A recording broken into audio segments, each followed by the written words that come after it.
You're listening to the We Are Libertarians Podcast Network. Find all of our shows at wearelibertarians.com. You're listening to the We Are Libertarians Network. Learn more at wearelibertarians.com.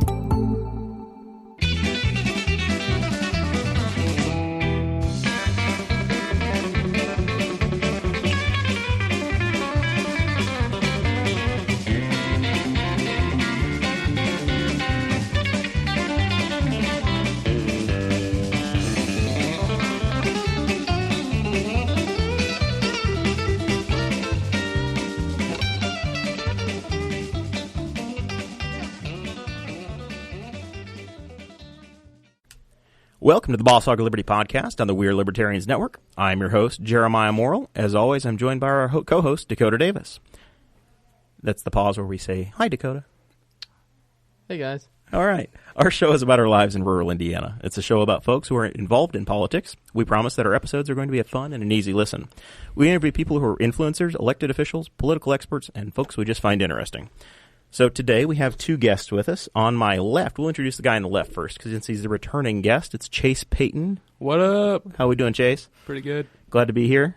Oh, you're wearing camo instead of plaid. I wore plaid today just to blend in because you gave me hell last time. I'm a floating head. That's all we can barely see over there. Barely see over there. The laughter you hear is coming from the right side of me. On the left side of your screen, if you're watching on the YouTube or the Facebook Live, it's Chad Malicoat. Chad is a friend of mine. We served on the Memorial Park Board together. He's the Grand Poobah of the Henry County Republican Club, and I guess, I don't know. You have any other cool titles, Chad? I don't know. It seems like I get piled on new stuff all the time, but I'll take those for now. Well, we're glad you're here. Dakota's just wandering off on me, so I'm just going to try to hold on to the show all by myself. He's probably checking on his puppy, Chase. Probably.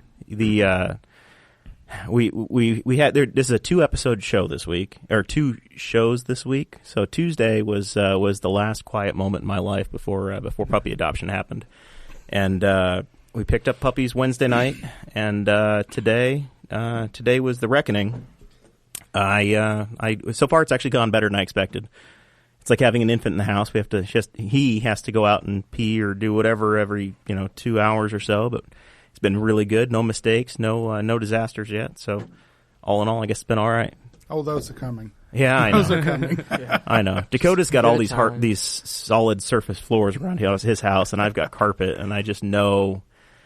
Oh, I know the day is coming. Invest in a good carpet cleaner. It's kind of funny because our puppy is afraid of the hardwood floors. Really? So yeah, he hates standing on the hardwood floors. So he will like stand on the carpet because he knows that he'll slide around if he gets on them. Right? He's already learned that, and he will hop from the carpet to the little linoleum piece I have underneath the fireplace, and then he will hop to the floor into the kitchen. There you Terrified go. of the hardwood. Already knows. Yeah, mine hasn't had a problem with that. That's been good. Dakota has nothing. He's pointing to his ears. Is it plugged in? You look like you don't have a cord in there. No, it's plugged in. Did I in. unplug you? I'm good. I don't know. It's hard to know. No, I just don't think that I'm loud enough on the microphone. I can hear you. I think you're loud okay. enough there. Maybe it's just my headphones. You're okay. All right. If you feel good, I feel good. I was worried about Jeremiah. You were really nervous last time I saw you about the dog. I'm nervous about a lot of things nowadays. Wedding planning, my new dog life, but it's going all right. We got it set up, and I think it's going to be fun. It'll be better when Sarah gets here. I feel like a single parent right now, Chase. So, Chad, you've just recently gone through puppy stage again yourself, right? Yep. We got one about middle of January, about a 10-year-old hound mix, and it's been an interesting year. But she's almost out of that phase. 10-month-old or 10-year-old? She was 10 weeks old. All right. When we got her back in January. So yeah. So we've hit that year. She's smoothing out. Not tearing stuff up. I'm liking it. I told everybody that this show was going to be about politics, but really it's just a support group for me with the new dog. I like it. So thanks for coaching me through this, Chad. So, Who's going to do the Bob Barker line? Have your pets spayed have them spayed or neutered. Yeah. Yeah. Please have your pets spayed and neutered. By the way, I found out the Bark Park. Are you remember the Bark Park yet here in town? No, I have a yard for that. Well, it's a place to socialize. And I can walk them around Baker Park whenever I need to. The Bark Park is $50 a year if you live out in the county like Chad and I do, but if you live in the city, it's only $45 a year. Wow. Really? I get a $5 discount. You do. It's run by the animal shelter, so I learned that one today. Each additional dog is $10, and they have to have all their shots, and you can't have a intact male or female. How big? That's the big is the dog point. park here? The Bark Park. It looked like it was 2 separate pens, so you could have dogs that know each other running together, or you can kind of have some privacy too. Okay. I don't know. It looked decent. We may join up there as long as Darren Jacobs doesn't prohibit it somehow. Darren just joined in, so we'll pick on him. Yeah, we have one down in Brookville where we stay, and it is. Let's see. It's a really big fenced-off area for the dogs to run, and we call it it's called the poop park down there, not the bark park. The poop park. And it's kind of funny because, like other dogs, you take them on a walk, you carry your little poop bag with them, and they'll poop on the walk. Daisy, we've trained her to walk really well, so I think that she's got it in her head that, like, walking is, like, real serious business, right? So walking is for walking and walking only, so she won't stop to poop or pee or smell or anything whenever she's walking. She's got a mission. Yeah, she's focused with the blinders on. So you have to take her to the poop park to get her to poop and pee, which is kind of inconvenient because it's across the street. Because it's a hike. Yeah. Yeah. You have to take the golf cart there. You have to drive half a mile with your dog to go to the bathroom. Yeah. So what do you guys name your dogs? I think, as of this moment, this is not official. Oh. I think we're at Garth. I was kind of pulling for Fritz, but Audrey and Dakota made a decision that affected my dog's name. So you can make your big announcement, Dakota, and then I think we'll have a... How did it affect your dog's Because name? Hank is a country music name. Oh. And that meant that we were going to have to go with Garth, because it was a finalist anyway, and then Sarah said, I think we're going to name it Garth. I really don't like the name Fritz. It was a family name. Was it really? Yeah, my grandfather had a family member named Fritz? No, my grandfather called everything he didn't like Fritz. He didn't like. Yeah. So you don't like the dog? Is that what you're saying? It'll be all right. We're gonna have fun. Okay. We're gonna have fun. My dog's name is Hank. I'm really excited to teach my dog all the songs from the Garth Brooks collection. That sounds good. Friends in Low Places and That Summer and That Summer. Yeah, all the good songs. Yep. So, all right. Is Hank the Tank because he's the chunky one. He is. He's a little thick. Yep, he is. You've already got an obese puppy. He's 7 weeks old. He's in the 95th percentile. All right. I hear puppy talk going on downstairs. Yep. You got a house full of women here, and we're trying to do a podcast upstairs. Yep. I can hear her yelling downstairs. Somebody made a mess. All right, so enough messing around with that stuff. Chad, you've got all kinds of hats you wear. We in the introduction we mentioned that you're involved with the GOP club. Yep. And we've seen an awful lot of your people here lately coming through town. We've done this series on the 6 congressional district campaigns, and there's a lot of Republicans running for an open seat. It doesn't happen very much over here, and every time you run, you get a pretty good it seems like a good jumping off point to higher things in Indiana. You got a vice president that came out of there, and exactly. a guy that was almost governor of Indiana, and David McIntosh, and then the next guy, there's a good chance he's going to be senator. So, yep. What's it been like being the GOP club? You organize these sorts of events where these people come in and they want to get to know Chad Malicoat. So I guess we do now too. Well, so we have a club meeting every month. Normally the first Thursday of the month at our headquarters up on Broad Street. Can't believe you counter-program the Boss Hog of Liberty like that. I know. I'm sorry. Same time, different bat channel. So, so we bring in a lot of the same folks that you guys have too, and it's been a very interesting race. I mean, we've seen several people jump in to run for this 6th district, and then several people considering it that have changed their mind. I think you've had a few of those too. Yep, so, absolutely. As Jonathan Lamb said, there's a 900-pound gorilla in the race, and there's some want to wrestle it, and some just want to move on. Exactly. So it should prove to be a very interesting race. I mean, I think we've got a lot of great candidates. That 900-pound gorilla included. It'll be interesting to see how that plays in. With the Trump slogan of "drain the swamp," and then somewhat of a connection there. It's going to be interesting dynamics. We seem to keep hearing that. It's like some repetitive slogan that we keep hearing in this 6th congressional district is conservative outsider. Well, I think we've had 2 people just on this show that have called themselves a conservative outsider, right? I think that's so far. Except one of them actually took a trip to Washington, D.C., so I think one of them is more outside than what the other one is. Yeah, unfortunately, I missed. They had a big talk last night over in Greenfield. Yep. We had the commissioners meeting here locally, so I couldn't attend, but I heard that was pretty interesting, and we're getting all 3 of them in the room because Mike was there. I don't think you've had Mike on your show. No, not yet. We're going to try to reschedule something. He had a death in the family the day we had him booked, so we had to make an adjustment, and then he's getting ready to go into the session. So as a state senator, this is going to be the busy time. So we're going to try to work something out, and we'll get Mike on at some point. I'm sure we'll make that right for the listeners. So it's going to be interesting next year, but of course we've got a lot of races locally that are coming up. I mean, a lot of the county offices that are currently held by Republicans are going to be up for election next year. So yep.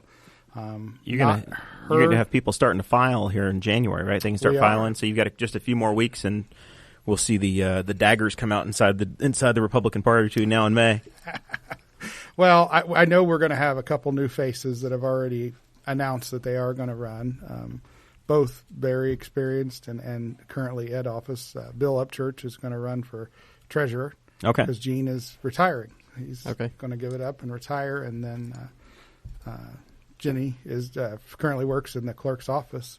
Jenny Grubbs is going to run for the clerks. She's been there for years and very experienced. What Jeremiah was just talking about with whenever he said we're going to see the daggers start flying. We've talked about it a couple times. How here in we talk about how Newcastle typically, because of like the old like the Chrysler, the old Union Democrats, still have a really strong foothold here in Newcastle as the city. But Henry County, speaking about those politics, when you actually get out into the county, it's dominated mainly by Republicans. Yeah, and it seems to be like there's 2 wings of the Republican Party. Like they always typically campaign against each other because that, like, it's not that they are radically different. You know, you don't have radical differences, but you have people you have the big government Republicans and the bigger government Republicans. I think well, is what it is. Now wait a minute. You have those established. We've got several folks. Well, the Democrats do too, that have been in office for a long time. Right. Yeah. And you've got those. That's your I know those daggers very well. I ran for office a couple years ago, and the new guy, and you know, it's a tough game to get into when you're competing against people that have been there for 20 plus years. Yeah, listening to Clay Morgan talk, because if you're not someone who keeps up on this stuff, then you're not going to know that, right? You're not going to know that fact. And I think that it was talking to Clay Morgan on the show that really actually like made me learn about it. Like, so Clay, he's the Republican, but he's still on the outside with a lot of the Republicans, you know, like it's a totally different dynamic, because I think that we see that because there's not a strong other party within the outreaches of the county. Even though he's been elected twice, he's still the new guy. Right. You know, he's still the new guy and probably will be for takes at least 12 or 16 years before you're at not, least 3 more elections. before you're not the rookie, right? I mean, you look at the Democrat side on the council, you know, because that's about the only seats they hold. I ran against Mr. Bauslag in the last cycle, and he served since 1978. Yes. Jimmy Carter's term. He's been on there. And then Robin is not far behind him. Yep. Robin Fleming's been on there for quite a long time. So it's we have quite an establishment on both sides of the political spectrum in Henry County, and I think that's something I think it needs to change. I'm a term limits guy. I am a term limits guy. I think we don't need the establishment there forever. I mean, and the thing it's absolutely comical to me is every office except the decision makers is a term limit. Right. Every other office in the state, in the county, all of federal the level, constitutional offices are term limited. Yes. The sheriff, the clerk, the treasurer, all of those you can serve 2 terms, and you have to take a cycle out. Yep. But you can be a council person or a commissioner or a congressman until you quit sucking air, right? Yeah. Yep. So, and I have gone back and forth with this personally with talking about term limits real quick. I've gone back and forth with it between being in favor of term limits, and then also I wasn't in favor of term limits for some time, because I always thought, you know, we as the voters are supposed to be the term limits. And I mean, you know, that's really how it's set up. You know, we're the ones that are supposed to say, yeah, this guy, like, takes Rand Paul, for example. Rand Paul is doing a great job. Why would I ever want him to have to come out of office, right? Yeah. But then on the flip side of that coin, you just don't. People don't think about it that way. Well, they vote along the party lines. You'll Yeah, sacrifice a Rand Paul to get rid of a John Conyers that's been there since JFK. Yeah. Just Right. because you need to have motion and people changing and new ideas coming in. Or Yes. else you end up running a county like it's still 1976. Well, but like you mentioned earlier, too, you've got a lot of these straight ticket folks, these union Democrats, these county Republicans, and they vote straight tickets, which, I mean, all of the parties love those straight ticket voters, but it also makes it a lot harder to turn and get new people in. Right, absolutely. Because, and unfortunately, and I stress this to everybody I talk to, those local races are extremely important. Yeah. Everybody wants to watch the presidential race. It's exciting. It's all over the place. We get blasted on every news media in the world. But then you've got the local races where you only need 4 people to drastically change your taxes. Yeah, absolutely. And you don't need that. That's what nobody thinks about your city council, your city clerk. You don't think about the school board. Nobody thinks about those types of things. But these are the people who have a real strong impact on your day-to-day lives. And It was either the county or the city of Bloomington. Either Monroe County or Bloomington last night passed a 1% food and beverage tax. They just raised their taxes by a 1-vote margin last night. Yeah. It only takes 4 people. And it's hard. People don't believe you, but it is. It takes 4 people. It takes hundreds to do it on the state and national level, but it takes 4 people here locally. This county has raised taxes 4 times in the last 18 months. And wow. They've had more than 4 people vote yes, but they've raised taxes 4 times in the last 18 months. And that's not counting some other ones that could have almost been included. That were close. So the GOP club, you're the president of that, I guess, and you said you're almost term limited on that. Yes, again, we've got term limits in that. We can only hold 2 terms. What's the difference in a GOP, like a GOP club versus the Republican Party? What's the help people that don't know the difference? What do they mean? The GOP club is a support arm for the party. We are the door knockers, the phone callers. We also hold some events to raise funds for local candidates. So we help the local candidates. We also bring in a lot of folks to have meetings and educate the local. We've had the state party chairs. We had, at the time, candidate Holcomb here. So we bring in a lot of interest, but we also get into local. We've had, the Downtown Revitalization Group has come in and spoke. We've had Corey Murphy from the EDC to come in and speak. So we try to educate folks on local events. So we're an educational tool as well as a support arm for the party. The party still oversees all of the state functions, the county-wide functions and all those. But getting on ballots and all of those sorts of things. But you're a booster organization, essentially. Yeah, we're a booster organization. Okay. So as the president of that booster organization, when you have these guys coming through town, like, the Senate candidates, are they asking for Chad Malicoat's endorsement like they would a county chairman's endorsement? Have you signed up? Are you on any teams yet? They all take pictures with me like it means anything. But, no. And I try to stay very neutral. So what does it take to be elected to the GOP club president? Like, you have to be a member of the club, and then membership makes a nomination and votes to have you elected. So it's all within the membership. Yeah, it's all within the membership of the club. The club itself, not the Republican Party. No, it's not the party. We do work with the party very closely. The current chair, Todd Hyde, we work very closely with him, and he and I talk quite frequently. Okay. But no, it's all done through the party. We do charge a small little dues, like $15 dues to join the club. Well, okay. Libertarians charge you $25 to join the Libertarian Party. You guys, you're awful cheap there, Chad. I guess we're maybe he's taking it's some of our 25. voters' You can share. get a family membership, so we have to be competitive. This is just individual. Man. I was undecided until now. That's true. Yeah, man. If you $10 need, cheaper. I probably have a card out in my truck. He's got a Boss Hog and Liberty sticker now. Like That's okay. We've got him hammered down. At the end of the day, it's pretty. There's my Republican Party and the Libertarians are very similar in a lot of areas. We're the establishment folks. the rhino types would not say the same. They always say somebody else is a rhino. You notice that? Oh, yeah. Somebody else is always the rhino. Hey, Yep. well, Just like there's two conservative outsiders. I doubt there are too many people who would call me a rhino. I know. So, I just like, no, you're but- here, so we're going to pick on you. That's all. That's great. I love it. But no, so the club is very interesting. It's a lot of fun. We do the Christmas parties, the cookouts, that kind of stuff. Everybody, I'm sure you guys have probably seen or came to we sell our brats on the courthouse square. Yep. We get about Yep. 400 people there. I mean, so we get around and we. Do you have to pay the county for that privilege to be on the courthouse square? Or how's that work? No. It's public space, so It's you're just public like, you won't space, get run off. Well, that's, it's public space. We don't get run off, and actually most of those decision makers help us set the tents and stuff up. So it's good to be in the group. Who's your replacement? Who's the We incoming don't. president? It's an open election held in January. Oh, you go. so you So- think you're done. Well, I am done by term limits. So, and Unless honestly, they amend the rules on the floor to keep you. they could. I mean, they could do that, but I'm gonna. I'm endorsing that right now. Okay. Chad for life.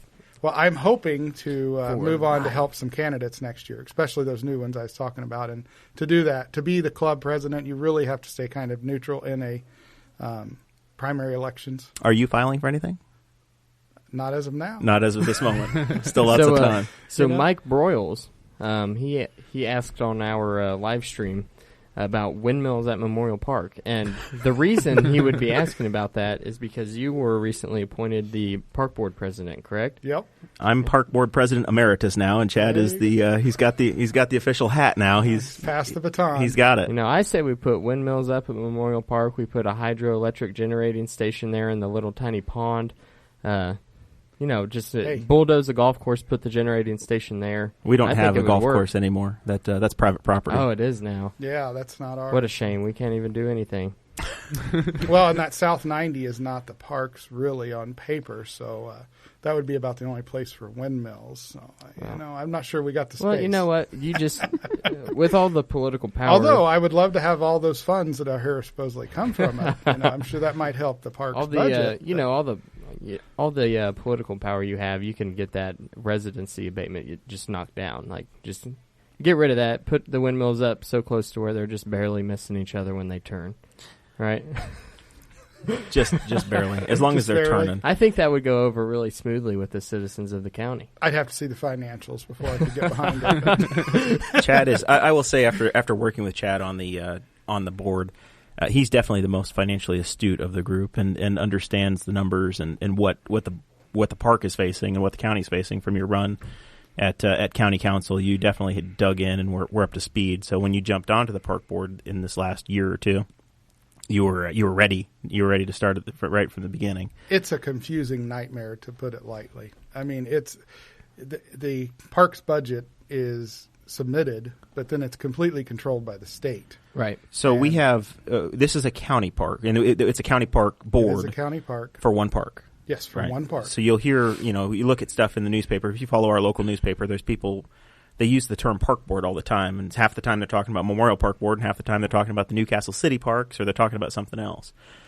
So your budget process is set up where the park board asks for a certain amount of, they project a year, and then it gets submitted to the state, like you said. Yeah, it gets submitted to the council first to review. And then from the council submits it to the state. And then once it comes back, we'll see what happens. I mean, the Umball report that was done here a while back. About 2 years ago now. Year and a half, 2 years ago, shows that we're going to drastically be cut over the next few years. We've been very fortunate that the commissioners have stepped in and taken over some of our Some of the bills. obligations, some So insurance to cushion, and other things. to cushion some of those cuts that they've done for us. They've been very helpful in picking that up because, as someone who travels frequently, people don't understand because they've lived here forever how fortunate we are to have a park to this caliber. Even though the buildings are starting to get run down, the ponds need drained. I mean, most counties, if they have a park, it's nothing more than a courthouse square type thing. A county park of that size is unheard of, especially around here, in Indiana. Like, it's, if you go to tourist places, places that attract a lot of tourism, like Florida, like the Keys or in Hawaii where we were, a county like that, a county can afford to have that type of a park because it attracts a bunch of tourists. Every year people go on vacation, and they might just be driving by, but they'll stop and look at a museum. They'll stop and look at, something, and they get a lot of revenue from that. It's not all taxpayer funded, and I think that's what a lot of people are missing whenever we talk about the finances of Memorial Park Board or the Memorial Park, because it is pretty much just basically just taxpayer funded. Like you don't have a lot of fundraising opportunities here. Well, and we can't. Right. By law, we can't fundraise. We can't take in funds. That's why this new organization, the Friends of the Park, was formed, so they can fundraise and help support the park on the back end. But because the park is a government entity, I can't solicit a donation from anyone. If somebody rents from the park or buys firewood or uses a shelter, or you've got when trees were sold a few years ago, that money goes into the park, and then certain amounts are able to be spent, and certain go back into the general fund. Well, it actually all goes back to the general fund. It just matters how much the commissioner or the council is able to reappropriate back to us. Okay. That's the thing. So we could, but people can do direct donations. We've had several of those. Folks who've wanted to build shelters, that's why shelters are named after people. Some of them paid to have those built. Okay. We've had different gazebos and things like that families have donated in memory of a loved one who passed or what have you. And so we've had that kind of stuff. Or people in the past have paid for different things. So, we can take direct donation, but to go out and fundraise and solicit, that's not something we can do. But, we run a park, 300-plus acres, depending on how many you really count, because the park also includes the soccer fields, the baseball diamonds. The park maintains all that. We even mow around the areas that are currently being leased out by farmers. Those grassy areas have to be mowed by the park. So there's a lot more that the park staff does than you just see in the actual park. Right. Yeah. There's a lot. I mean, it's a huge place. It's just you drive through Memorial Park. If you just take like a little stroll through there, you don't really think about the expanse of it, all the ground that it covers.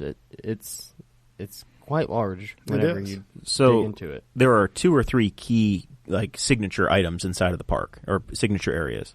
You have a shelter house that I know is on the agenda to have upgrades and trying to make some improvements there. There's the W.G. Smith building, which is set for some improvements based on some food and beverage money that was set up for the county and the sale of the golf course. And then there's a very special monument as well. So I guess I want to get into all 3 of those and talk about the upgrades and what's going on now, because it's been an interesting process here in the last year. We've been working with the Hope Initiative and developing a plan for ways to not to save the park, but to make improvements going into the next 100 years. We're coming up on the 100-year anniversary of Memorial Park now. Yeah, back at the first of the year, we were actually put everything on hold. When you were on the board, we had started a process with an outside company, Steel Corps, to manage a project to completely retrofit and upgrade the Smith building. That all got put on hold by the commissioners with some concerns and some different things. The council, even prior to that, had put in this a bond to raise some funds for us on top of that. So what ended up happening out of the Hope Initiative process study was that the park will take over for the Smith building and all that. The 4-H folks, they're separated into a new project that they are starting, which I know you're very well versed on. And that's actually where the bond ended up going, was to the 4-H. With the vote that was done back in June. New 4-H Expo Center is going to be located just to the west of the Henry County Saddle Club, inside of the park footprint. Yes. So we've started the process now. I'll start with the big shelter house. It's a gorgeous facility. Most people have been there at some point in their life. It's been there forever. It's been there for decades. They used to hold school dances and everything in there. But it has no HVAC, no insulation, no anything. So our real goal is to make that a year-round building. So that's going to be the main goal. It does have some issues now with some wood-boring beetles that must be addressed. Unfortunately, with the weather, we can't address that until the spring. Are they napping right now? They're too cold to come out I and think go it's after? because of what you have to spray has to be at a certain temperature kind of thing. I feel like you could sneak up on them right now, Chad. I think you probably could. I mean, maybe those dogs. Maybe Yeah, you could they're bring all- your they're- dogs out and you guys could hunt them down for us. They're all taking naps right now. It'd be easy. So, but no, that's our real push is to get that building, get it locked down, tightened up a little bit, new doors, things like that, and then put HVAC in there so people can have their Christmas parties, can have weddings in the middle of summer without being drenched from sweating. I would have loved to have had my wedding out there, but there's still prohibition against alcohol out there, and I don't want to get in trouble, so we're gonna do it somewhere else. But lost out on the big Morrell wedding of 2018. You know, we might have made a variance just for you. I don't want too much special treatment. You could have come to the treatment. board and talked to us. You know, that's something that probably will be addressed at I some mean, point. Jeremiah, you still got like 7 months. Yeah. You can just wait on a venue and have Chad change your rules for you. And I do bet you that the venue we have is very reasonable compared to most. I know. I know it's $150 a day. That's hard to beat. It's Probably pretty not as solid. cheap as his brother's house, though. I don't know. I think I'm going to have to pay in other ways. Yeah, it's probably going to be way cheaper.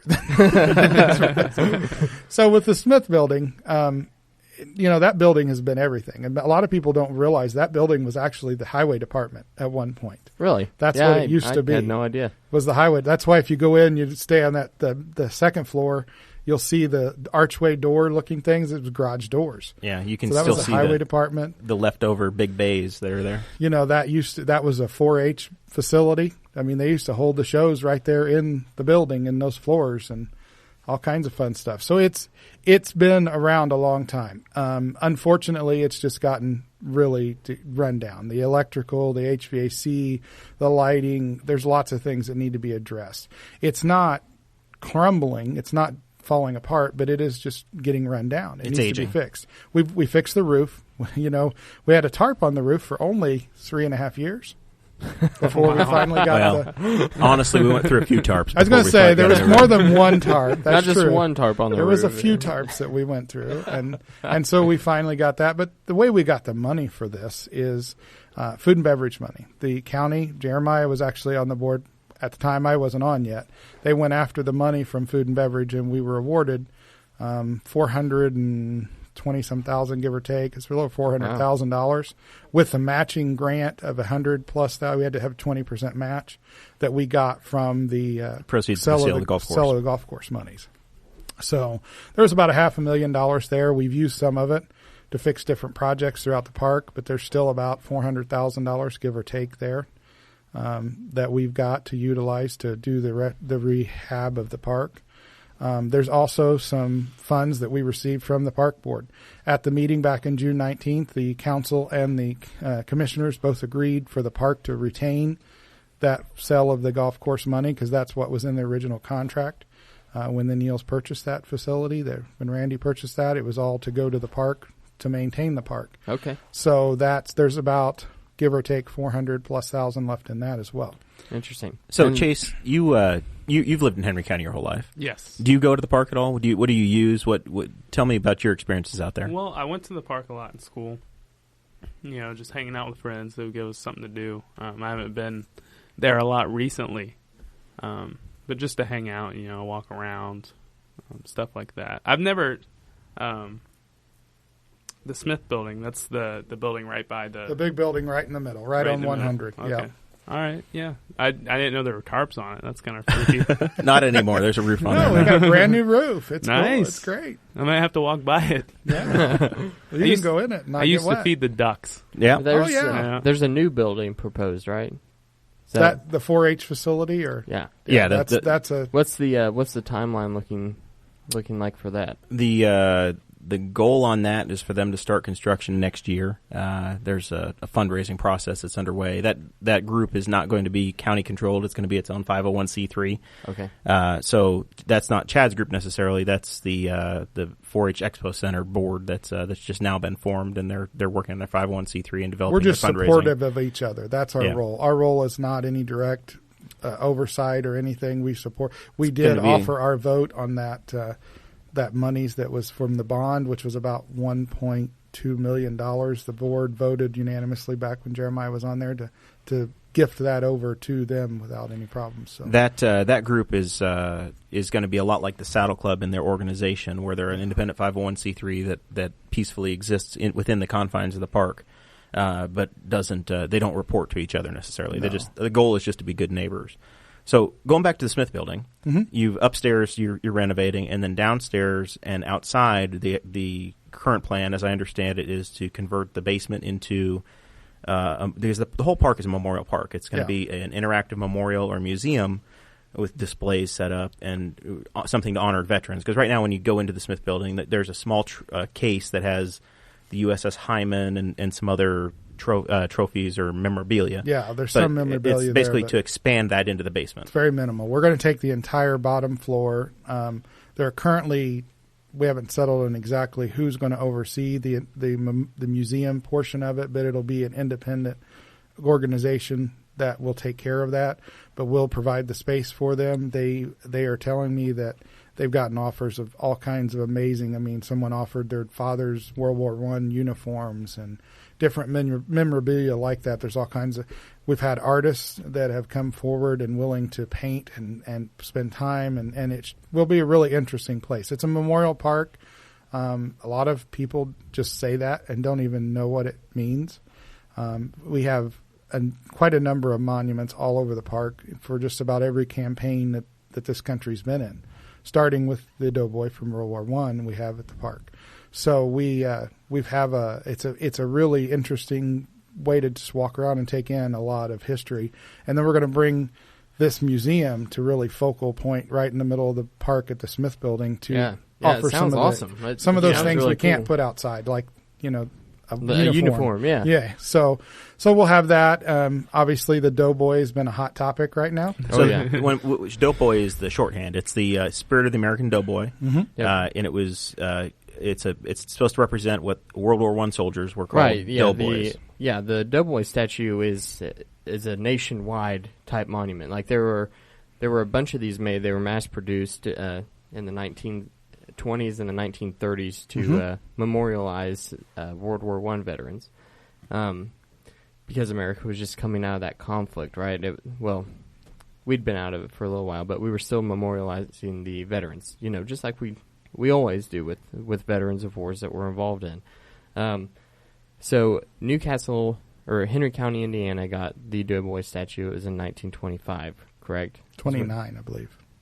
Is it 29? 88 years. It's been on the site for 88 years. It may have been 25 when they knew they were getting one. That's very possible. It was dedicated and put in there in Memorial Park, and they went kind of traditional. A lot of them were placed in woods, on mounds or on boulders on things. I think that I read today that the Smithsonian said that there was 159 of them placed in counties across the United States. But there was over 1,000 when they were originally commissioned. Surviving are, I think the numbers, it's hard to get an exact number, but surviving still displayed is just 120-ish, right? Kind of. There's another one in Indiana down in Owen County on the Courthouse Square. I've seen that one with my own eyes. And I think that Monticello, Kentucky maybe has one. I think so. And then there are some other more famous ones. Chicago, Illinois. There was one in Lincoln Park that's gone now. But that was, as we've read recently, I guess the one in Henry County was kind of modeled after that one. But I looked for it. I was in Lincoln Park pretty recently and looked around, and it's not there anymore. It's been gone since the 40s. Yeah, it's been gone a long time. Yeah.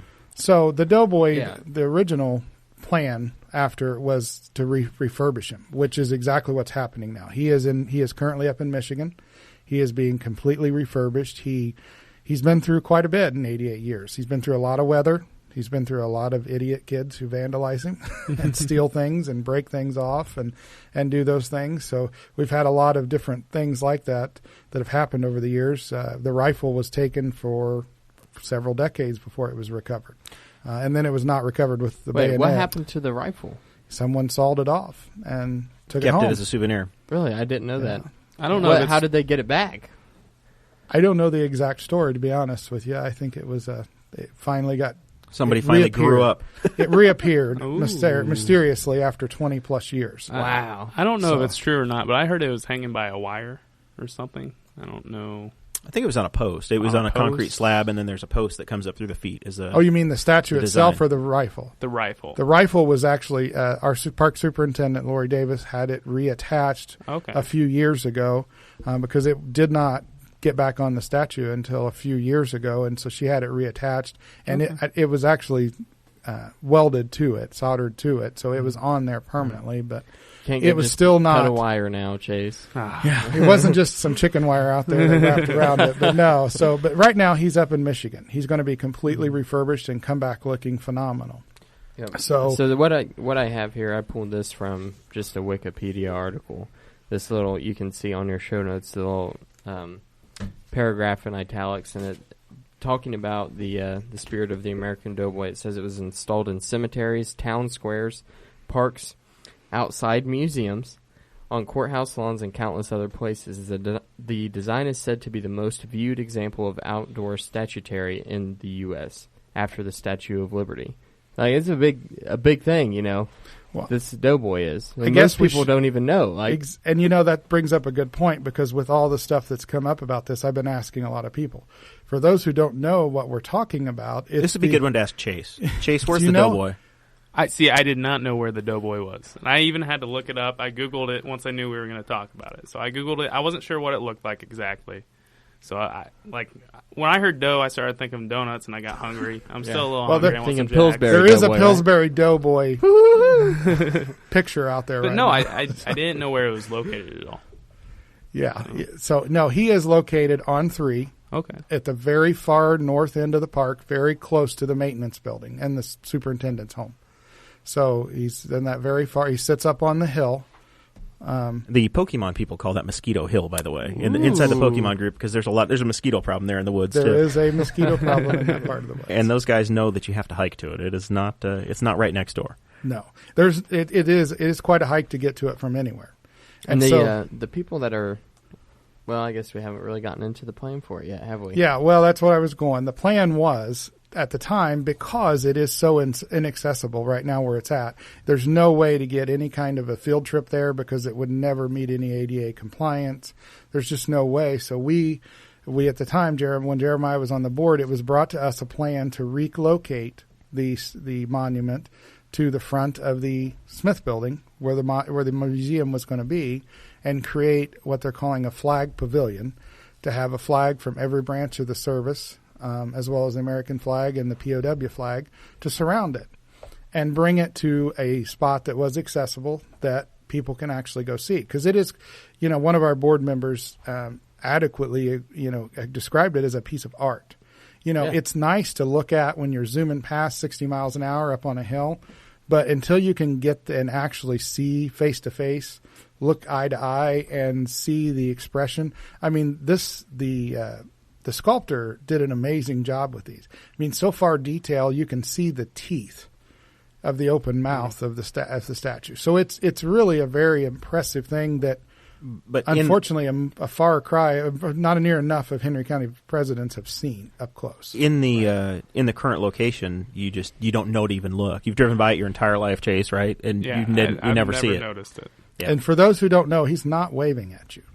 He's about to blow you up. Yeah. He's throwing it. He has a rifle in one hand and he's throwing a grenade, and that was the whole reason that they sculpted that statue. They made it in such a brutal manner. I mean, especially for that time period. We didn't have video games, television, and stuff like that to where we watched war movies, and there was no war scenes on television at that time. So this was like a culture shock for the people who weren't talking to the veterans firsthand, right? Yeah. And that's how they were educated about this, was a piece of art. So it kind of seems strange to me to have this piece of art that was supposed to be seen by people and supposed to educate people, have it out in the middle of woods where nobody can see it or observe it. Yeah, and a lot of people agreed. We went through this process. There were, give or take, 130 people involved in this HOPE initiative process. Steve Peckinpah has overseen this committee, the Monuments Committee, that made the recommendation to move it, and he's done a phenomenal job. So did not come to light, or did not come to a real impasse with some people until Wish TV came down when they removed the monument to be refurbished. And at that time, that seemed to get some people's attention. So, and a lot of folks have asked about the financing of it. The park did commit $8,000 from the golf course proceeds. So we committed basically $8,000 towards of $500,000. Yes, towards a project that's going to be roughly $45,000 to complete. Right. Just the renovation itself of the statue was going to be over $10,000. And how did we finance that, Chad? The rest, the $8,000 or the other money, the balance is being raised by veterans organizations. It's being raised by Steve Peckinpah is heading up that, and he's selling the flags. Which, if anyone's interested, reach out. But he still has some available to families to put in for their loved one, their family member, current existing family members that are in the military or connected and want to sponsor those. Absolutely. We've had veterans associations, VAWs, things like that have donated. I think a few weeks ago, the Middletown News had some on the front page of the paper. You've met a heavy resistance since it's been announced. It was on the news, I guess. We have, and it's most folks, when I talk to them, their response is, well, that's where it's always been. Right. And see, the thing that I think that I've picked up on, if you've listened to the show, I frequent Facebook groups like Citizens of Henry County, right? And that's my public interaction, right there, You haven't told anybody that, right? I actually started that years ago. Did you really? Yes, yeah, Chad started it, and that's where we became friends. He was my original moderator, my first moderator that I added admin to. Oh, my. Yeah, Jeremiah and I started that mess. Yep. Until I got out when Rex Belgrade was running for governor. I said, I cannot do this anymore. And I got out when I ran. I love that group. I mean, I seriously do. I love that group. It gets a lot of opinions for stuff that we do on the show, and talking about the Doughboy, I think that I've ran across a little bit of a pattern in the people that are for moving the Doughboy and the people who are against moving the Doughboy. And I pointed this out talking to some people that that aren't in agreement with the current plan, but I think that it's more of a generational gap. Okay. I think that a lot of the people that it would be easy for me to sit back here and say these are old people and they don't like change, right? It's super easy to just make that assumption and not think about it anymore. Yeah. But whenever you sit back and look at it, these people they know firsthand people who might have served in World War I, or they've read the journals of someone, they've seen their grandfather's war medals from World War I. He was a Doughboy. There's a personal connection there to where people like me and Chase, whenever we're sitting back here and we're talking about the Doughboy, you barely know World War II veterans. Yeah, the only time that we've read anything about World War I is we know that somebody shot an Archduke and they fought in trenches. Like that. It's a distant thing to where it's not even on my radar, right? Like I've read books about it. They don't even make movies about it anymore. Yeah, I think my great grandma was like 4 when the war was going on, World War II. So I don't know. See, it's such a generational gap, and I think that these people are a lot more sentimental about it because they know people that this statue memorializes. But people like Chase and myself and you guys view this as a piece of art that should be viewed and appreciated by the public, right? Well, I think that's the goal of the park board at the time, was to try to bring it to a focal point where people could enjoy it and actually see it. And because it's we live in a county that is one of the most aged counties in the state. That also we have one of the highest per capita of disabled citizens. And right now there's a big chunk of our citizenry that just couldn't get to it.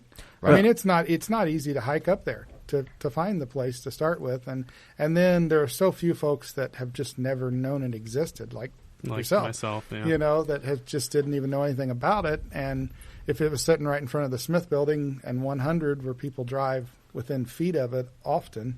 And if you look at, and I'm sure you guys have a park board meeting on Monday, correct? We do, and you're going to be discussing and getting public input about this issue. Yeah, correct? The decision was made back in August to do this, but that it wasn't. It's something we're willing to relook because I think it's important to listen to people and listen to people's thoughts and there may be some it's great to get more people involved and they may come out with a phenomenal idea, but I think the real goal we're trying to achieve is just make the Doughboy accessible to everybody. Well, I would totally agree with that. And are you guys going to have any kind of imagery up of what it's supposed to look like whenever it's finished? There is an image that was published with flagpoles. It was a quick one thrown together that unfortunately does show it right in the middle of a parking lot, which is kind of a statement I've taken a little bit of offense to because it is going to be in the middle of a flag pavilion. It's going to look very similar to what you would see like when the one you saw down in Owen County's Courthouse Square.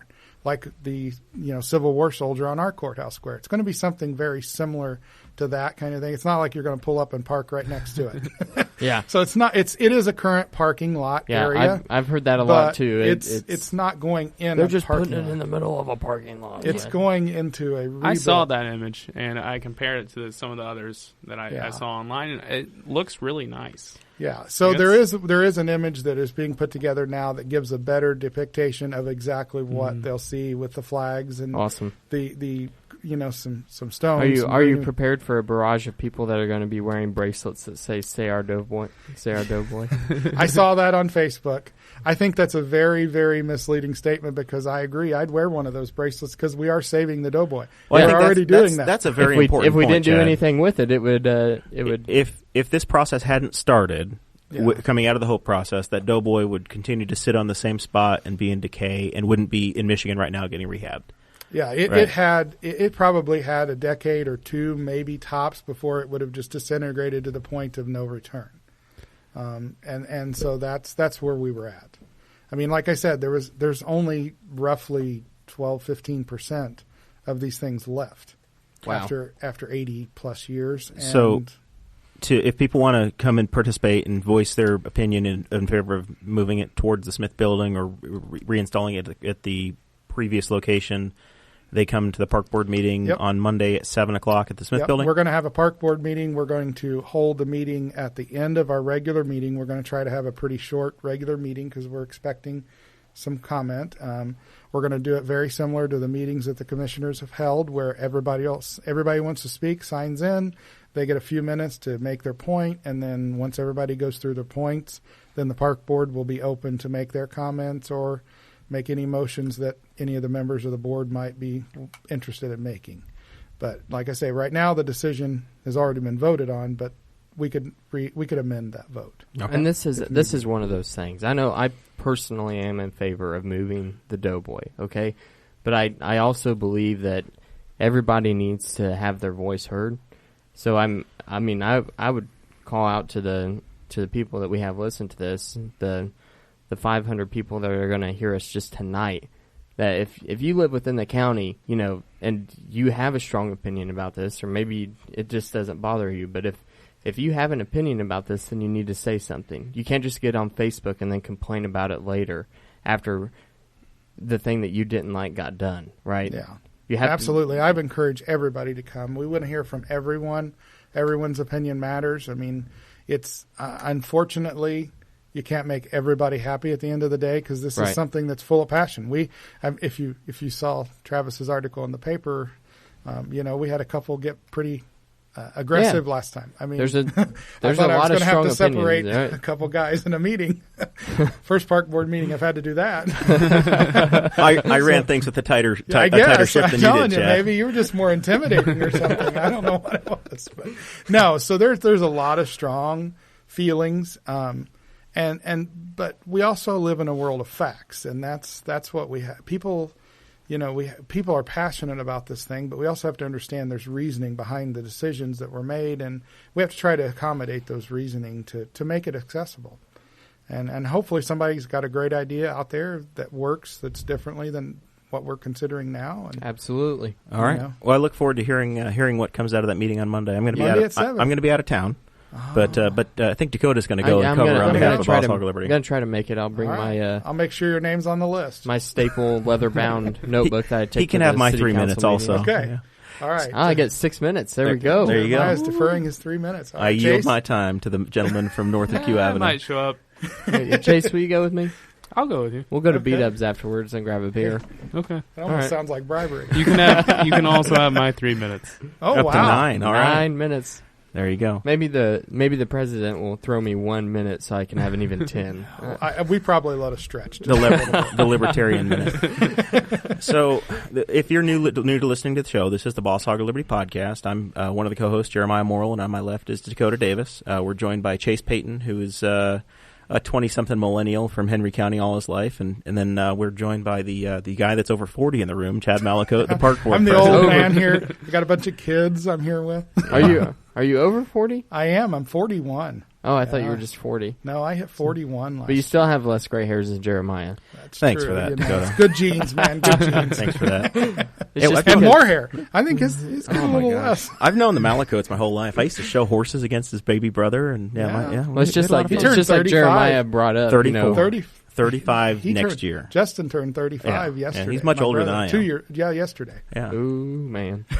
It's going to Hey. start getting heated. Am I going to have to separate you two? Dakota's about to turn 22. He's getting pretty Oh. old. I know. Look at that. He got Yeah. married. Be 22 again. He's an old soul. So on this show, we focus on local issues, and we also spend some time talking about national stuff. So we'll let the park board thing rest for now. Okay. May come back to it in final thoughts. I don't know if somebody else comes in with a zinger here on the comments as we do the live stream. But we also wanted to talk about the Alabama Senate seat, because the U.S. Senate is something we watch, and Donald Trump caused this mess when he appointed that guy from Alabama to be our attorney general. He did. And now it's come back to bite him. He thought he was going to run the guy out before they even had a special election to fill his seat, but Jeff Sessions is still serving, Prohibition Jeff, and now they're going to have their third senator in a year down there. Yeah, it's going to be interesting. It was just one that was all over the place. I mean, who knew how to call that kind of a race, and lots going on. But Yeah, there's been so much going on with this Alabama Senate race, as far as like Doug Jones, Roy Moore. You have the sexual assault allegations come out against Roy Moore, and then it's child molestation, calling him a pedophile. And you have what seems to be proof of the writing in the yearbook, and then all of a sudden the groundbreaking article comes out that she admits to forging some of the things in the yearbook. So you're just like, if you're watching this on a timeline as it all goes along, you're like, holy cow, like what is going to happen in Alabama? Because as it stands right now, Alabama is the third most conservative state in the United States. yeah, Very red state down there. Like it's not even like here where we have the Democrats in the city, but then out in the county we have the Republicans. It's just straight up red. The last time they elected a Democrat as a senator, it was a guy that's serving now as a Republican. He was elected in 1992. Yeah, that was actually a man called Richard Shelby. He was elected in 1992 as a Democrat, and then in the 90s there was the Republican Revolution, like revolutionizing the Republican Party, and that's whenever he decided to go to Republican in 1994. So like he was a Democrat for 2 years. Yeah, and then the Republicans took over control of the House and the Senate, and he said, "I like the majority more." yeah, Yeah, right. So that's Power of incumbency. like it's I'll be a crazy. Republican, sure. Like this whole Alabama race has been just a wild ride, and I'm not going to sit here and say that Roy Moore was guilty and that he's a pedophile and a child molester. I'm not going to sit here and say that because we don't know, right? He probably was, though. I mean, we can. Probably. It's. I'm not going to say that. I mean, it's so hard to look. You know, look it at this. is. I mean, that's how do you prove a negative? I mean, Because it's- I would certainly like to have my mind made up for me that he definitely was a child molester, and I lean towards more the women who. If he wasn't a who make molester, those he was certainly a claims. child dater. Yeah, that was. He tried.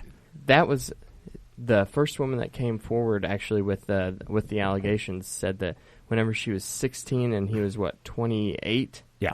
they were dating, and that's whenever it all got crazy, and you had people in the media that were like, well, back then, any parent should have been honored that their 16-year-old daughter was dating a lawyer, and I'm like, holy cow, or like.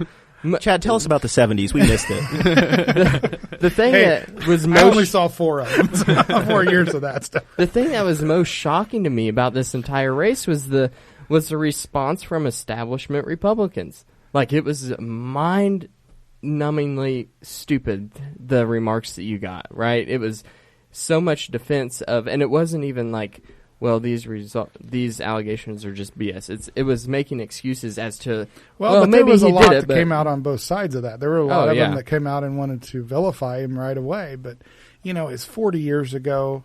There was the timing. It's one of those timing things.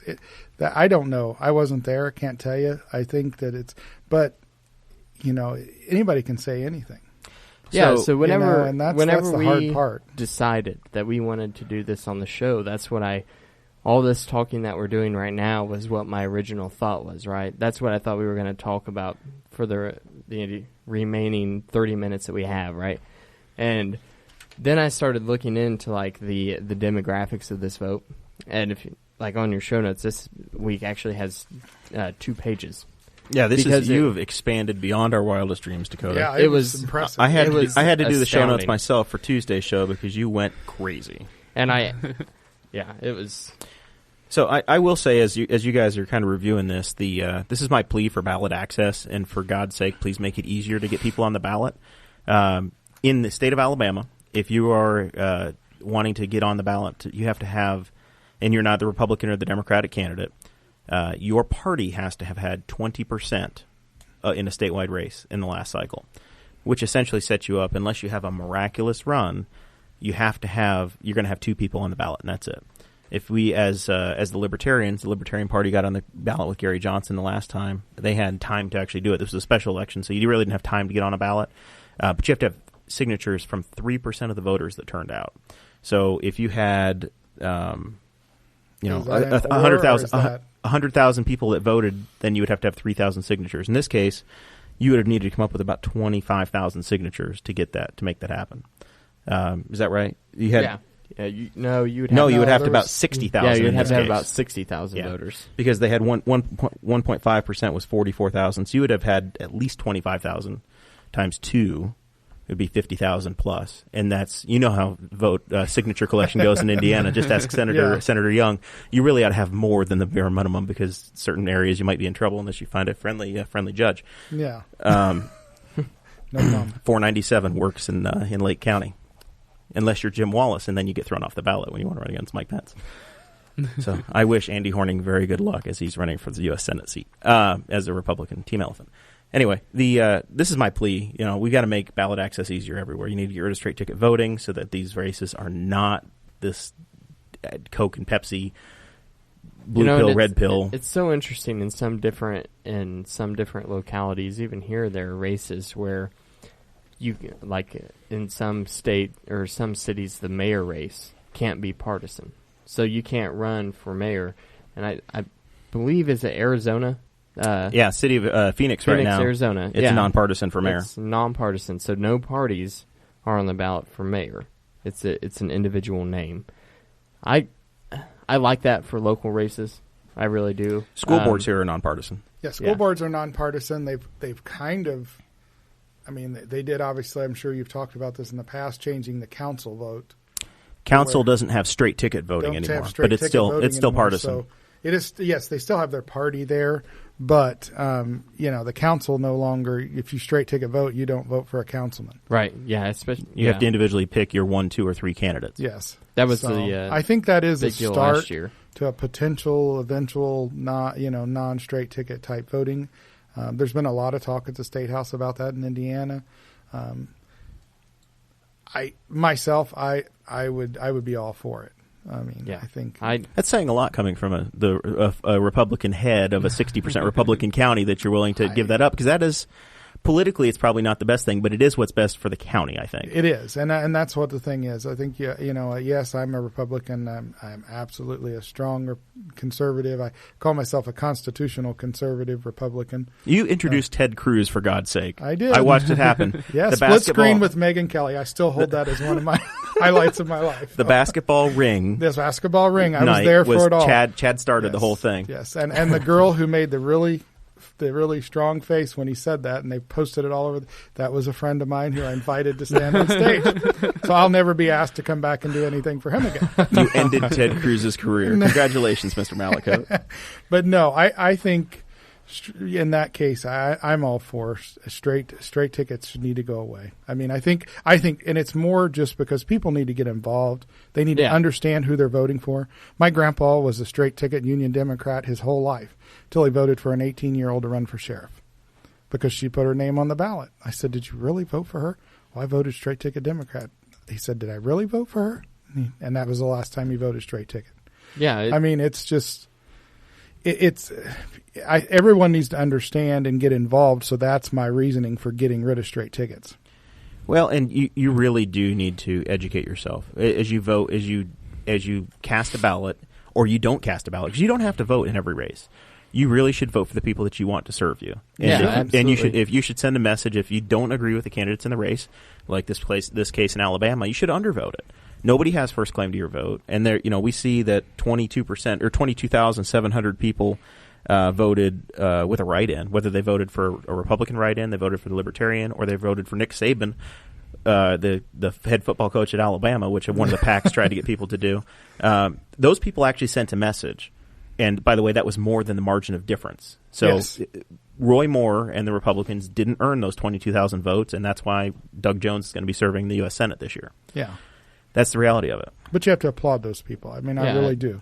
And that's what we've talked about on the show before. Like, if you think that you're wasting your vote whenever you vote third party just because someone didn't win, you're wrong. Because Donald Trump made a tweet congratulating Doug Jones for his Senate win, and he mentioned it's probably due to the large amount of people who voted third party. Like, it got the president's attention. Like, you're making waves. You're not wasting your vote. If anything, you're wasting your vote more by voting for someone that you might not agree with, right? It also, in your numbers here, the exit polls show, or I guess it wasn't the exit polls, it's just reality. 33% of people showed up. Yeah, it was. So it's a special election. That's what was crazy, and that's only registered voters, right? Yeah. That's not just the state. 33% of registered voters in Alabama actually voted in this election. And you look at the numbers, like Doug Jones, he had 49.9% of the vote, which was 670,551 people. Just about, yeah. Yeah. Roy Moore had 649,240 people. And then you had the 22,777 that voted for the other candidate. Basically, the population of Newcastle is all that shifted that race. Yeah. You picture that. That's the amount of people it would take. Is the city of Newcastle, Indiana, roughly. But I wanted to bring up, it's like the size of Indianapolis that voted. Yeah. Yeah. In the entire state. And Birmingham's a huge city. It absolutely. So that's what blows my mind more than anything. The little amount of people that actually voted in this Senate race, especially with all the national media attention that it garnered. I thought for sure it would have been a lot more than that. So we have been saying that that Doug Jones is going to be seated. However, Roy Moore hasn't quit yet.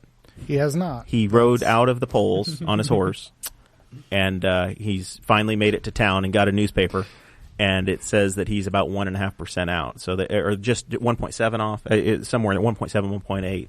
But they're waiting on military ballots to come back. So he's hoping that the military, which probably will tend to give him an advantage, is going to close the gap down to 1.5. He can pay for a recount. Is that right, Dakota? Yes, he can pay for a recount at 1.5. And then at 0.5, at 0.5%, yeah. It's an automatic recount at that the taxpayers will pay for. Correct. So I guess their Secretary of State probably can't certify yet. But where it is now, like he basically said that he's not going to agree with these results, right? So what happens at that point is that the Moore campaign actually has to pay for this recount out of pocket. Yep. So he's got to pay for all of it, and he will not be reimbursed unless he wins unless the recount shows that he wins.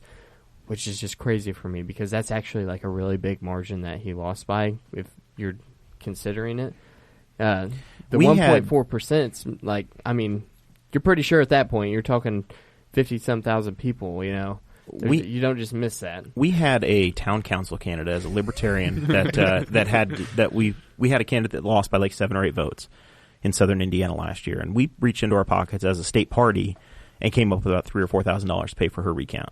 For one town, for a 7-vote deal that we probably knew wasn't going to turn out in our favor, but it was just to support our candidate.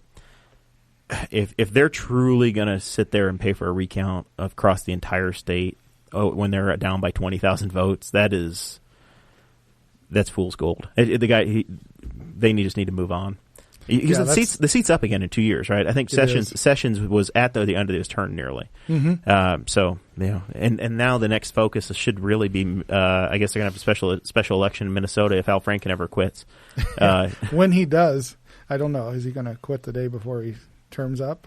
Could be. He says he's going out. So the governor has appointed his lieutenant governor. Whenever he quits, that she will fill him, just like is it Luther Strange has been serving since Sessions left in Alabama. Mm-hmm. It's like the year of 3 popes, the year of 3 senators for that state. So Strange is there. He lost the primary, a very close primary. He lost to Mo Brooks, not Mel Brooks. Mel Brooks would have probably won if he had run for senator from Alabama. Mel Brooks would have won. But Mo Brooks and Luther Strange split, and that's what allowed Moore to win. Yeah. So I guess you're going to have the same kind of thing happen. You'll have a special election in Minnesota. Yep. Minnesota has had a guy named Tim Pawlenty was elected governor as a Republican We'll up see there. if there are any child molesters in that race. We'll cover it on the Boss Hog of Liberty if there are. But Michelle Bachmann is another big Minnesota Republican name that we've seen. So I think they have some people that could raise money. And once again, when you only have one seat open, one race at a time, the Republicans won Ted Kennedy's seat with Scott Brown 6 years ago or 7 years ago. So it's entirely possible that this 51-49 thing could go back to 52-48 again. Exactly, and we're getting really tight there. So I'm sure that the national folks, that you'll have those donations fly in from all over the country to support those races, and this one was no different. He had support from all over the country. The vice president has already had to do, I think, 5 tiebreakers. I saw that in the paper today. Yeah. And he's probably on track to have to do the most tie-breaking votes of any vice president in modern history. He actually canceled his trip to Israel. He was supposed to get to Israel today or tomorrow, and he canceled it because he was expecting to have to break a tie on this. Potentially, will have to break a tie on this tax bill. The tax bill, yeah. So I'm guessing you're supporting that, Chad. I am. Yeah. I am supporting the tax bill. I checked it today for Audrey and I think it'll end up saving us about $1,400 a year. Yeah. Oh wow. That's the Senate plan. But you must be in the elite then, because I heard the middle class. I heard the middle class. It was going to hurt everybody. Yeah. So you must. We're very elite. Very white collar here. That's with one college student and a guy in the second year of his career. You've got to be really pulling bank. Yeah. That's how it is. I saw, and we're north of Q Avenue. So yeah, that's it. So yeah. He's in West Belmont. Should we start calling it that now? West Belmont. West Belmont. Hey, he's got his own studio room. He does. I mean, this is an impressive room. The first to look at it, I got to say, I'm impressed. This is probably the #1 podcast studio in all of Henry County. Yeah. And I would honestly, I've been in WMDH's studios. I'll take ours. I was going to say, I might even stretch to East Central Indiana, man. I think you got it going on here. Is that a new cake poster? It is. Yeah, it is. That was actually a wedding gift from Jeremiah Morrell. Thanks for pointing that out, Chase. I'll give you the $20 later. Thank you. It goes with the framed Wear Libertarians poster on the wall. If you look at the new Boss Hog of Liberty stickers that we haven't advertised those very much, but we've been giving them out to guests. The new logo up on the headphones, it actually says East Central Indiana's favorite podcast. So we're also Indiana's #1 tractor podcast. Yes, that is for the entire state. Yes, so. we get a lot of combine tweets and Snapchats. But now that the fields are done, people are putting the equipment away for the year.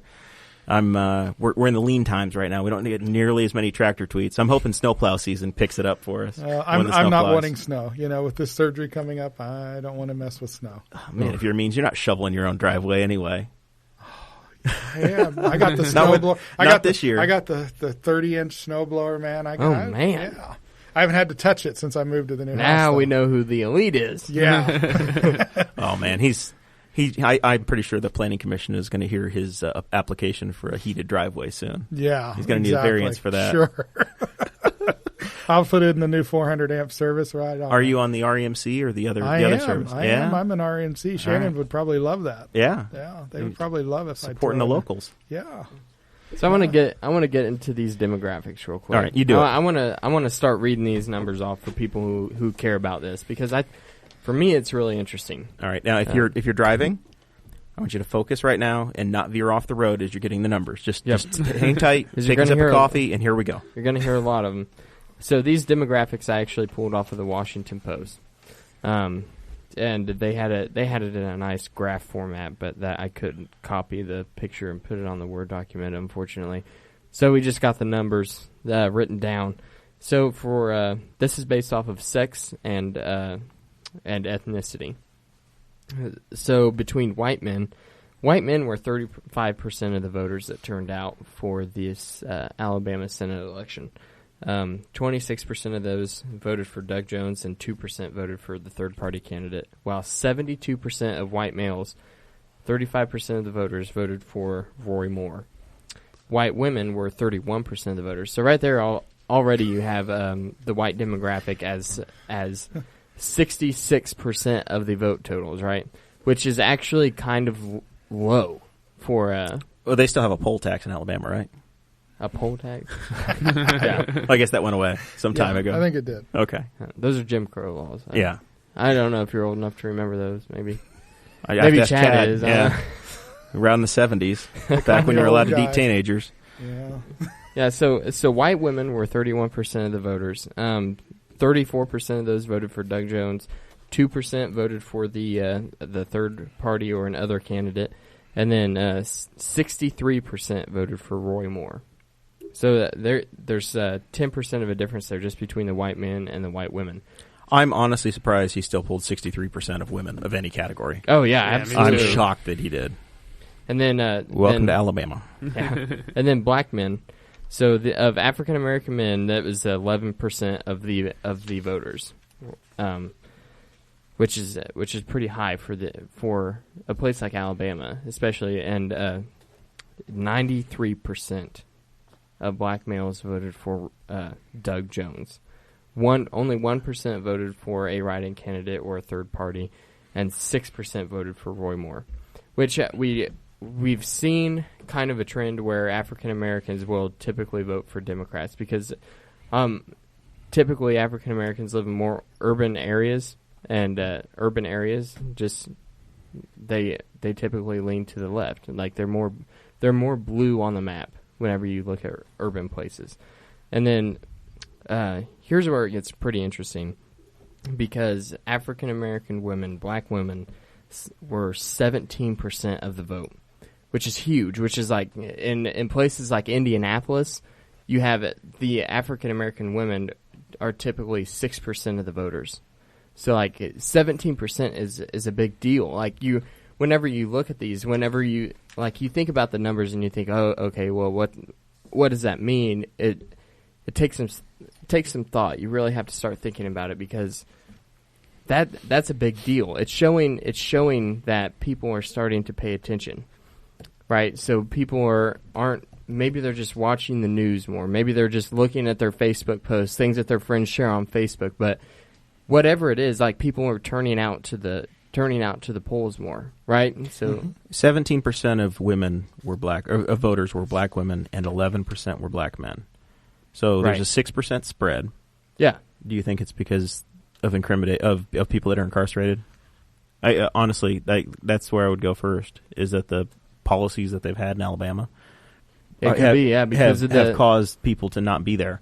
Absolutely, and like one of the things is, and like, you had a 4% spread where there were 4% more white men that were voters versus white women. It's at the point where we're a bunch of white guys sitting around a table talking about this, right? And we're sitting here and we're talking about black women and black men voters, and we brought up the incarceration rates, okay?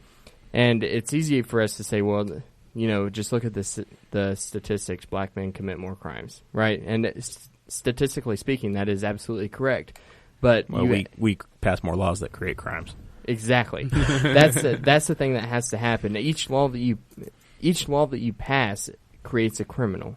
Every time that you pass an ordinance on a city council, you're creating a criminal. And a lot of times it is geared towards people in urban communities, right? So what we just discovered on the last point was that typically African American people live in urban communities. So whenever you're passing these laws, you are making more criminals, but a lot of times you're making more criminals out of black men and black women.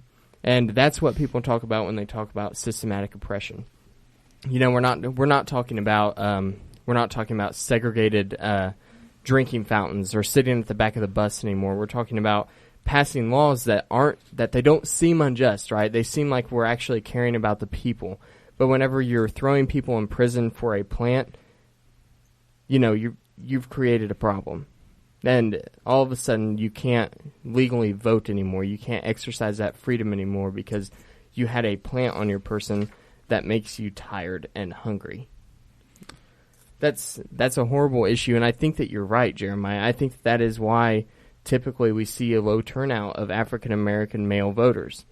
And because they can't vote anymore, we've taken that freedom away from them. And I think that if we had more elections like this, we would see higher turnouts, see elections that were so highly covered by the media, where people were under such scrutiny.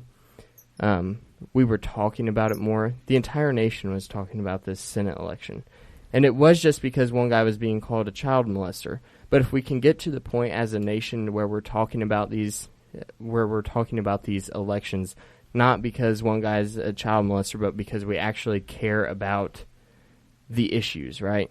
I'd be fine if we just quit letting people vote for senators. We get rid of the constitutional law or the amendment to the Constitution that allows for direct election of senators and let the state legislature do it.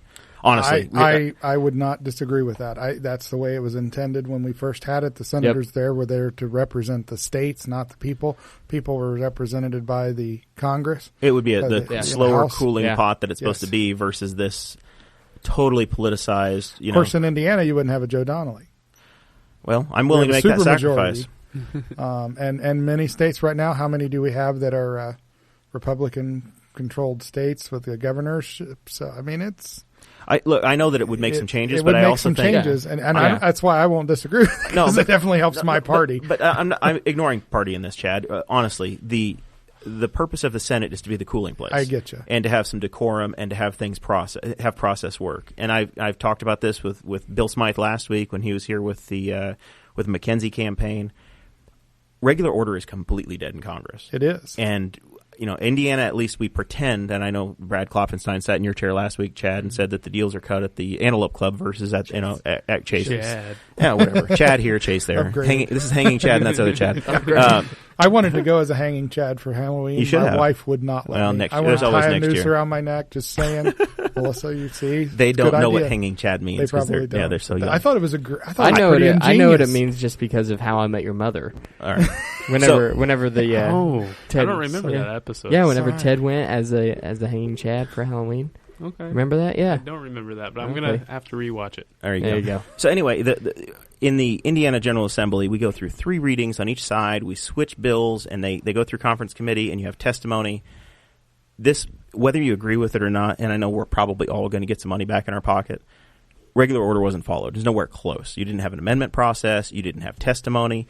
You didn't spend in the 80s when they did tax reform, they spent years working on it. Yeah. They did this in a week and a half, and then next week they're going to spend time. They're going to vote to raise the debt ceiling, and they're going to continuing resolution to run the government. Agree. It's the way legislature's done right now. Right. I mean, Obamacare was pushed through in a very similar facet. The same things people were pissed off about over this on the Democrat side. The Republicans are pissed off about on the Obamacare issue. Exactly. And I really think that it's because we directly elect senators, and we don't have. It's just like having another House of Representatives with 100 people, but they sit there longer.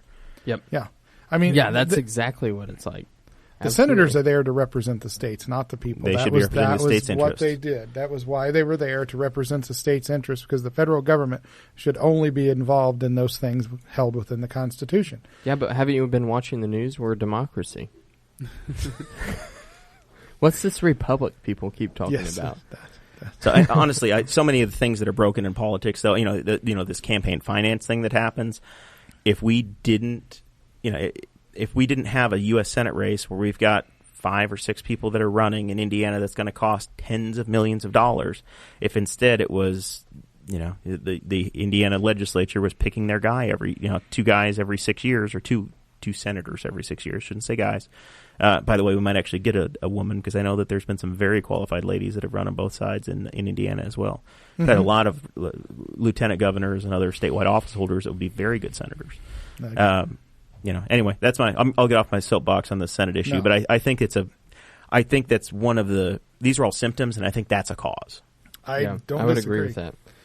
Yeah, absolutely.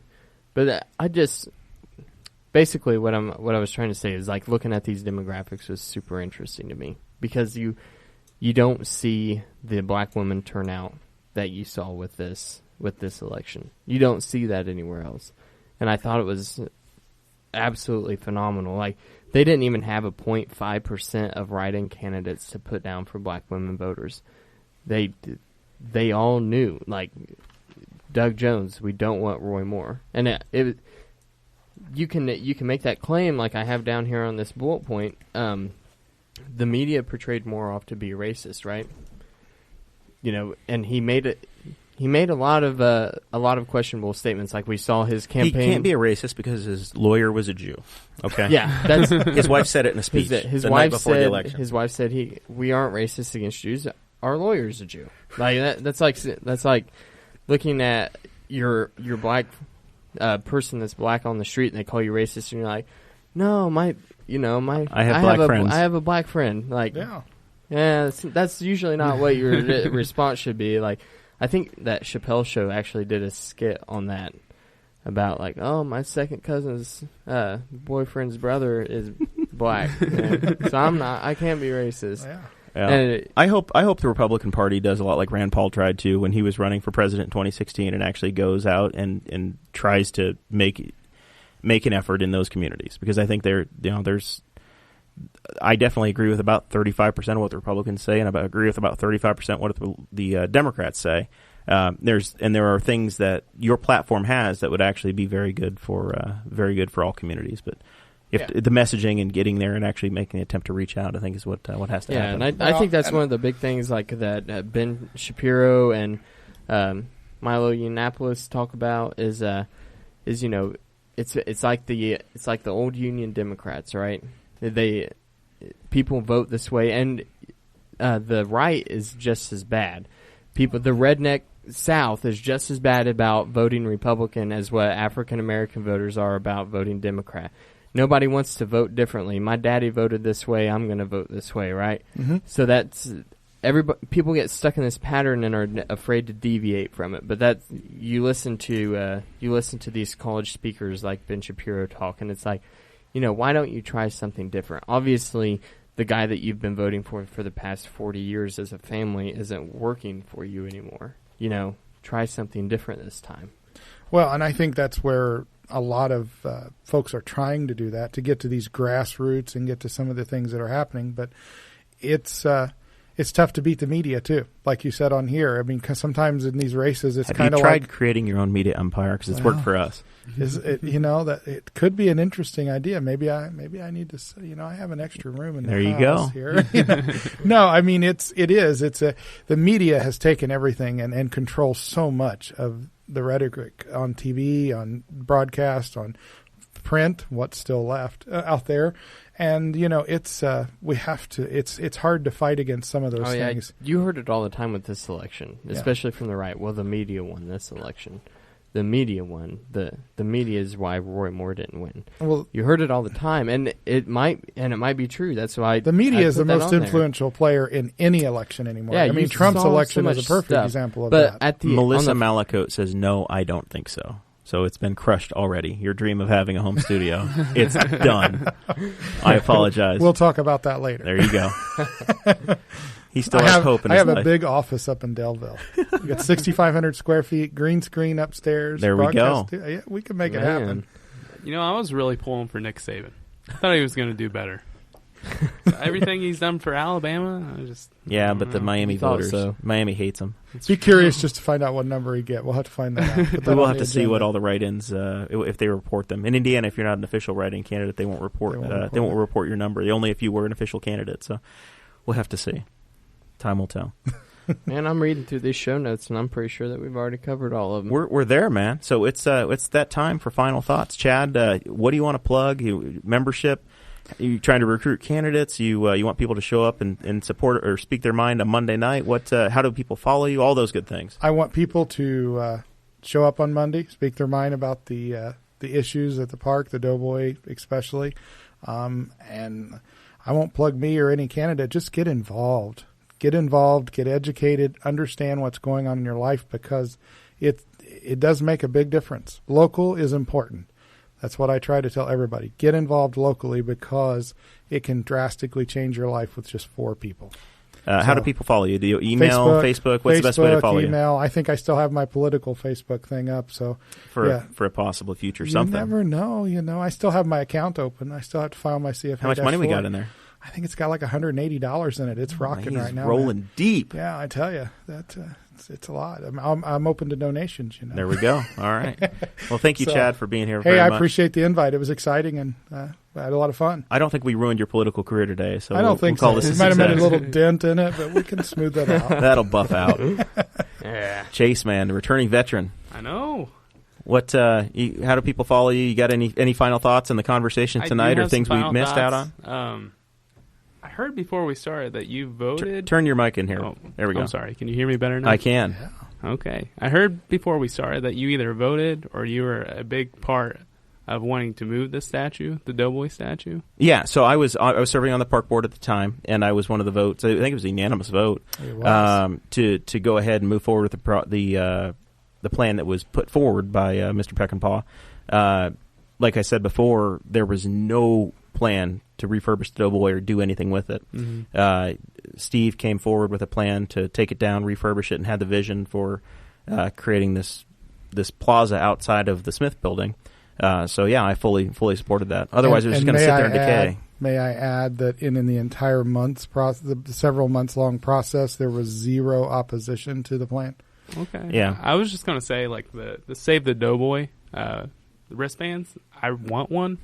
So if you guys are pissed at Jeremiah, I have his address. So if you want to go to his house and beat him up or like protest outside or something, I'll give it to you if you hit me up. Most of on the Facebook. county knows where I live. You don't have mine, right? I don't have yours. You can find it. Just Google. Yeah, if I find his, I want a T-shirt for his. Well, very good. Chase, how do they follow you? Just on Facebook, Chase Peyton. Snapchat, it's Bro Montana 95. That's about it. I don't ever post anything, so just don't follow me. It really, like. All right. Well, thanks for coming on again. We appreciate it. Thanks for having me. So you're becoming a true broadcaster, and we're excited. Yeah, we put on here that this is episode 34 with Memorial Park Board President Chad Malicoat and Boss Hog of Liberty regular Chase Peyton. Ooh, regular. Yeah, have me on any time. We're going to have to get you on the official co-host page. You and Danny and some of the others that we have on all the time. We'll get the little bio and get the picture. And this is my promise to you, Chase. Oh. We're going to have you listed as a co-host on there. You've earned it. Hey. You're take off the yellow rookie stripe. So Dakota, you're gonna have to get some T-shirts and stuff. that's it. We need merch. Well, Dakota's got some stuff. But we need real merch. My final thoughts. This is December 14th, 2017. It is 8:43 p.m. Eastern Time, and I would like to say that net neutrality has died. That is the breaking news story for today. We are broadcasting live on the internet, but you did have to put a quarter in before we could go live this time, I think. Yep, I think now that Comcast can charge you extra. Yep.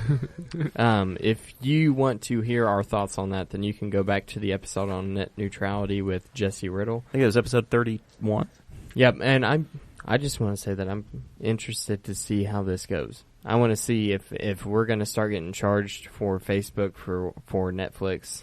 Like everybody says we were, or if it's just going to be fine. Like the world was coming to an end when it went into place. We'll see what happens when it went on. I think we're going to go back to 2015 internet, and I guess we'll just have to live with the freedom that we had then. Yeah, but 2015 internet, man, that's like Mad Max, right? Yeah, I can hear my dial-up modem running again. It's a lawless wasteland. Yeah. Yeah, but I did want to point that out because that was breaking news across my my feed on my HTC. Was telling me that the FCC did vote to overturn all of the Obama-era regulations with net neutrality. So wanted to throw that in here so that I can at least put the hashtag on whenever I put up the YouTube video. So Atokad Savad on the Twitter. It's at Atokad Savad, which is Dakota Davis spelled backwards.